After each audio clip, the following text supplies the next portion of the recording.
Nako, eto po ang malaking issue na pinag-uusapan ngayon sa social media. Eto pong pasabog na itong isang dating DDS vlogger at itinuturo nga na nasa likod ng Pulveron video etong si Harry Roque.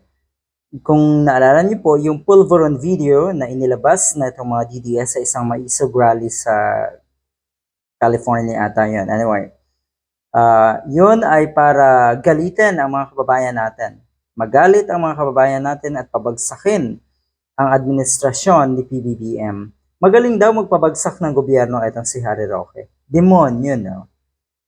Talaga, ilang gobyerno na po ang napabagsak niyo, Mr. Harry Roque? Bukod sa kayabangan nitong damukong ito, talaga, yun yung intensyon nyo sa bansa, pabagsakin ang gobyerno? Matutuwa kayo pag ang ating gobyerno ay bumagsak? Demonyong kaugalian, ano ho? Kapit sa patalim na itong isang ito. Ang huling alas kasi niya, sa tingin ko, ay si Sara Duterte. Baka sakali sa 2028 at maligtas siya sa lahat ng kanyang kinasasangkutan ng mga anomalya, mga kaso at kung ano-ano pa. Ayan. Ito yung talagang malaking pasabog at totoong laglagan na to ha. Pero ang sabi kasi, ito yung sinasabi ng mga kababayan natin. Marami sa ating mga kababayang nag-iisip ng tama, kasama na rin siyempre yung mga loyalista, na kuno, hindi naman talaga itong si Harry Roque, ang utak ng Pulveron video na yan. At sa pagpapatalsik nga kay PBBM, meron pa daw na mas mataas sa kanya. At sino daw yon? Siguro nga, totoo, your guess is as good as everyone's guess.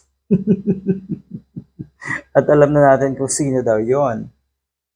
Ito kasi daw na ganitong klaseng trabaho ay kay Mr. Harry Roque lang binigay. Naka-align na mabuti yan. Sinabi ni Tanda, sinong Tanda ito? Na sinundan ang video ni Roqueta at pahiring ni Bato. Ideya Puncher Hulik. Sunog na sunog ang kaluluwa ng mga yan sa tindi ng kasinungalingan. Yan. Ay totoo naman. Ako'y naniniwala na etong mga katulad ni Mr. Harry Roque ay matagal na namumuhay sa kasinungalingan at sa kadiliman. The Duterte Family Syndicate, mastermind.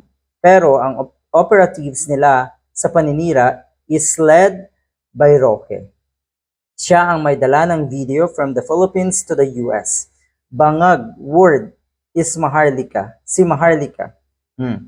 Siyempre, may mga bayad sila, kaya gawa ng mga ganong paninira. Isa lang ang linya nila.